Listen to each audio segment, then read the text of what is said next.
All right, we're back. That is the last of the match that we had in the decided groups. We're now going to move into the two groups of death, where, as Michael Bolton put it, we have severe math going on, and that's going to be quite exciting. We have a new dev guest. If you'd like to introduce yourself. Yeah, hi, I'm CCP Sonny Clover. I'm a senior game designer, and I'm on Team Super Friends. I have an important question. Is it Sona Clover or Sonic Lover? Important questions right off the bat. It depends on who you are. Yeah.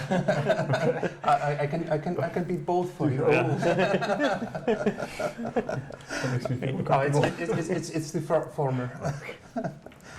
So you've been with CCP for quite a while. Yeah, this is my. I've been here for 13 years. Oh, wow.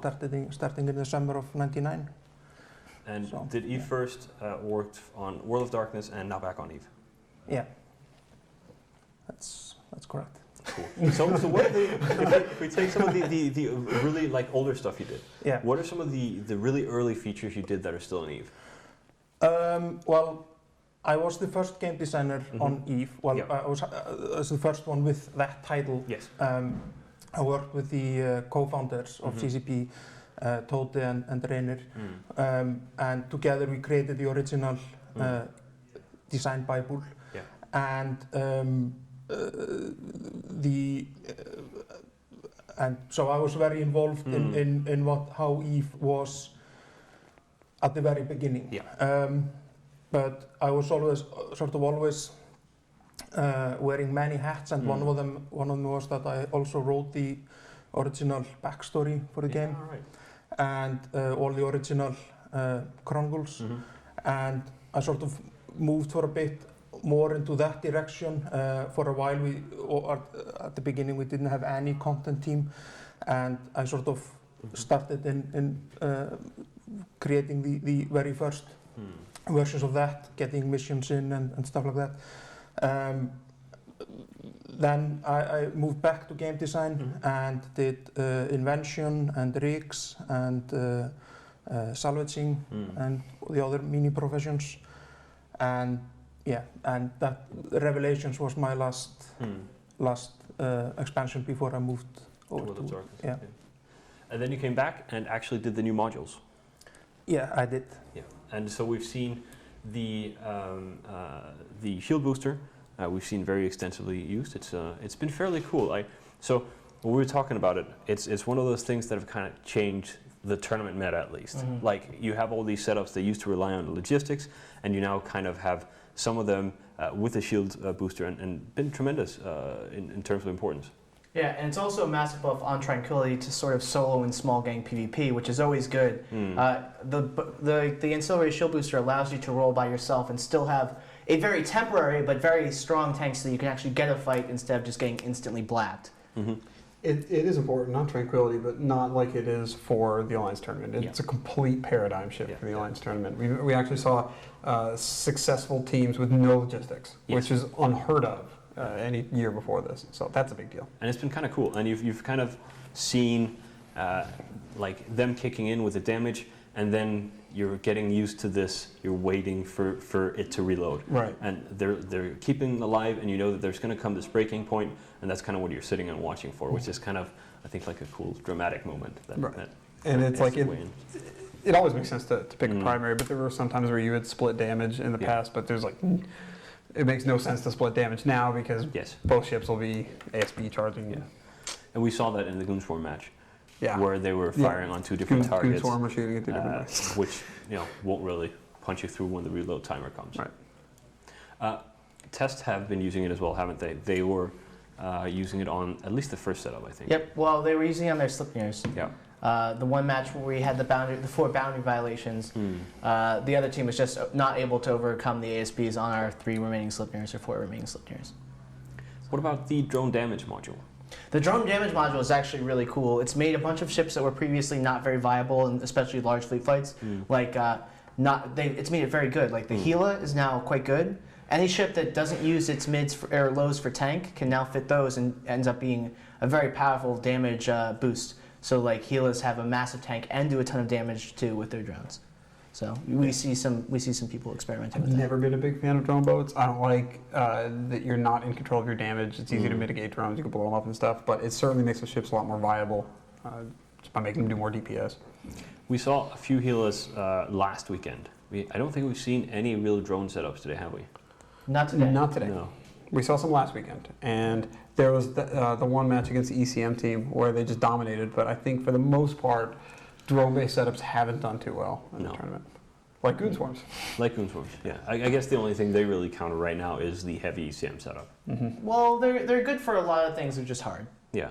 They can be reasonably good setups in a lot of ways. Like if in the Goon Swarm fight when they used the Gilas early on, the reason they lost the match was not because they used Gilas. It was because they didn't look at the missile launchers on the Tengus and didn't realize they were hams and just got dunked on. So that's a pretty big mistake that some alliances might make. So, some alliances less good than tests, essentially. Yeah. All right. I think the results speak for themselves about who is more good and who is less good. Well, see, the real reason is Goon Swarm only has like 6 or 7 really good pilots, and that's why in the prelims, when it was 6-man teams, we just dominated, but when the 12-man teams, we just don't have enough good players. We had to bring in the riffraff. They actually only have 6 players. They just all have lots of screens lined up. I don't know if you've seen CCP or Zach Cromtor Darius Zach Johnson. Cromtor, yeah. with his like 30 clients all at once. Yeah, he has a very impressive setup. I think at one point he had like somebody made a call that he couldn't use programs to clone his mice, so he used dowels and taped all of his mice together. Yeah, I saw it. He actually had like a master mouse controller thing that he was amazing. just... Yeah, kind of a weird setup. He had something like 10 accounts going at the same time or something.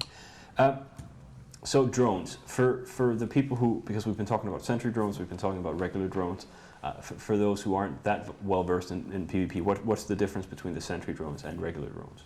So regular drones are like mobile and come in 3 sizes. There's scout, medium, and heavy.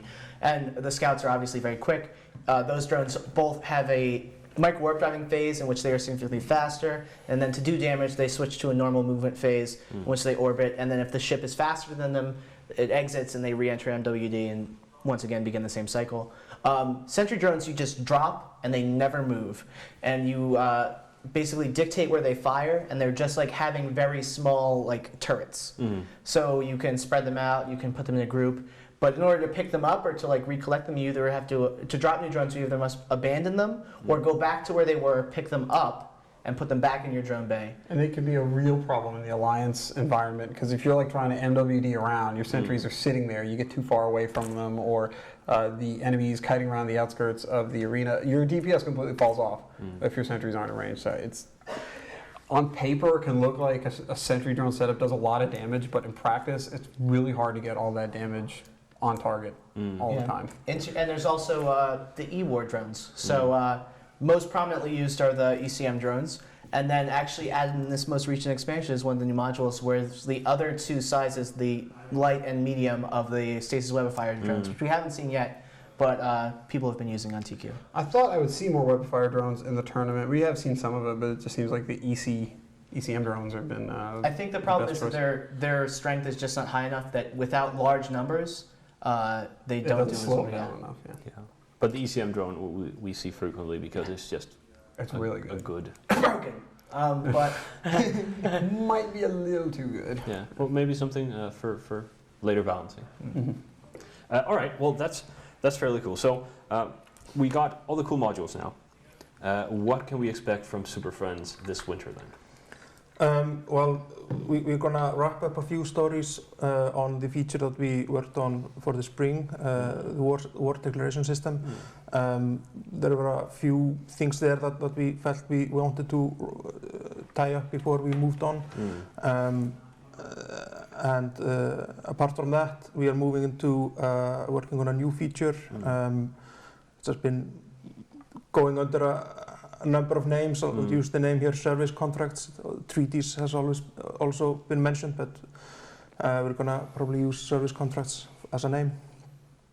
And the main thinking that we had going into it was not trying to reinvent the wheel. Rather try to, players in EVE have for a long time made all kinds of informal deals in the game. And we rather wanted to encourage that and support that a little bit. So by making allowing people to make contracts on things that they have been making deals on previously. Like what, for example? Well, we did a number of brainstorm sessions with all kinds of parties and got a large list of possible contracts to do, but we decided to start focusing on 3 of them, which we felt would have provide the biggest bang for the buck. And one of them is a pretty straightforward kill contract or a destruction contract, where basically you designate a target, like let's say a corporation or an alliance, and the contract says it's fulfilled when you have destroyed X amount of ISK for that corporation. And so, as an example, destroy 1 billion worth of ISK for test. You know. It won't be hard. So it's a way you're putting in a game mechanic to allow mercenary organizations to actually.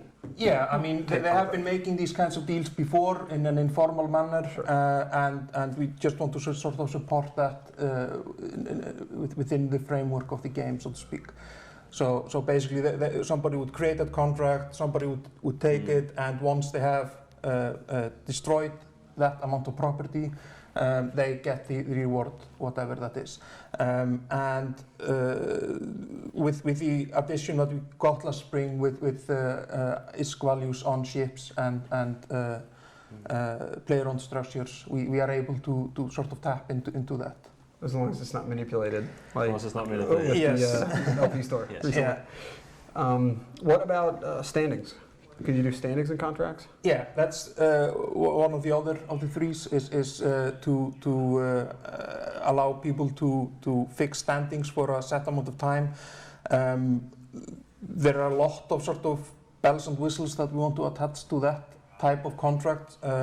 It's difficult to say at this time how far down that rabbit hole we'll go, but we definitely want to support that you can set it to specific regions or systems or constellations. So you could take like a rental contract for a exactly. constellation. That's what we want to accomplish, and we also want to have a breach of contract clause where if either party destroys a ship from the other, that's right. There's a penalty payment and stuff like that. So, yeah, as I say, there's a lot of bells and whistles that we want to attach to make it as close to a fully functional rental contract as possible. And hopefully we can get all of these things in so it can work as a good contract. I was just thinking, ooh, one more way to shoot blues. I'm so excited. Well, I mean, yeah, don't do that. That's not what anyway, we'll talk more about this. We do have Gypsy Band versus Shadow Cartel coming up now. This is a super important match. Both these teams need to win if they want to go into the elimination stage tomorrow. So, Mr. Michael Bolt, what do you say? I'm going to go with Dunk Masters from our first day, Shadow Cartel. Real quick, I just want to say we have 2 awesome game designers here, so post all your burning questions and I'll read them to them. And I'm going with Gypsy Band for this fight. Oh, all right. Yeah, I think the side that destroys more ships is going to win. That's a fairly safe bet. That's excellent. I'm going to go with Shadow Cartel just because their setup on the first day was incredible. Their balls to the walls DPS. That was a great match. All right, well, let's go find out who wins.